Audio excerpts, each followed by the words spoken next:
नमस्कार सांग मैंने मो ब्लॉगिंग सेकेंड दिन को आपण स्वागत करुच्ची। तो सकाल उठी देखला बेलू मुहर कौन गोटे पिंपल्स बाहर जाइए बहुत बड़ थिला।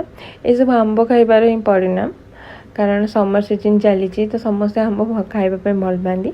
मुझे बहुत आंब खाई आज मुहर गोटे बाहरी जाइए नाक साइड गोटे बाहर गोटे कान पाखे बाहर।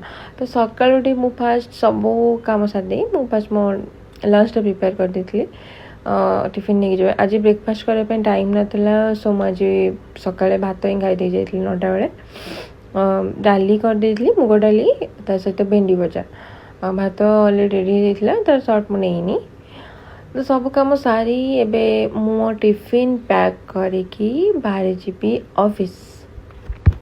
बैकग्राउंड को अवॉइड करेंगे कारण ये सब छुआ मान कम आम घर को भी कांथ मैंने क्लीन ना सब कारागारी करके से पूरा नष्ट नष्ट कर देछंदी। तो टिफिन पैक करी खाई सारी मु बाहर जाइला ऑफिस रे पहुंची काम सारी फेरला बेलू को संध्या बेले बहुत जोर भोक लगता।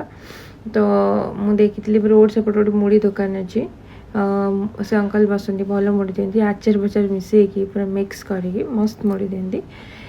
आज पाग भी बहुत भल देता वर्षा पाग देता वर्षा हो ना सका वर्षा पाग देला कि वर्षा टी भल लगी बट है खाली से वर्षा पागरे ही पड़ेगा। एत जोर खरा पर समस्त वर्षा करते मुठे देखा जी सुंदर था टेस्ट भी बहुत बढ़िया था।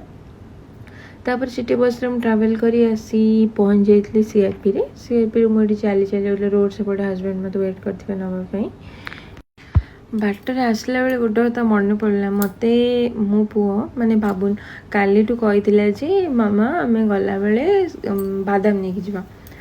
तो से कथा मोर मन था आज मत बापा कहते आज गला बेले बाबुन आम बादाम नहीं जावा कारण सी मत काली कहला बादाम नहीं आसपा। तो बाटर जाकि आम घर पहुँची नहीं एटी बाबुन फाइनाली बादाम किणला एबे से सब कथा कहला।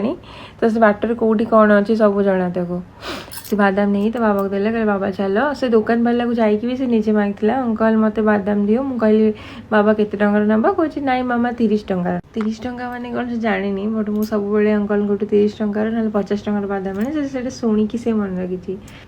घर को आसला सी तार बसी पड़ा बादाम खाइबा एंड तापर मु आसिक जॉइन करी बादाम खाइबा से निजे निजे तार छड़ी निजे निजे खाइब लुण बेले सब खट सारा पूरा पकई देता ताको भी क्लीन कर। तो देखो देह सारा भी बढ़ी से पूरा लुण आणिकी से बीट लुण टाक पूरा ढाली देची। जेहेतु आज सैटरडे थिला मो पुअर स्कूल छुट्टी थिला प्रति वीकेंड रे तार स्कूल छुट्टी थाए शनिवार रविवार। तो शनिवार रविवार टिके फ्री मिले माने काम टिके हल्का मिले कारण ता कामटा इनक्लूडेड न थाए फुल डे रूटीन रे।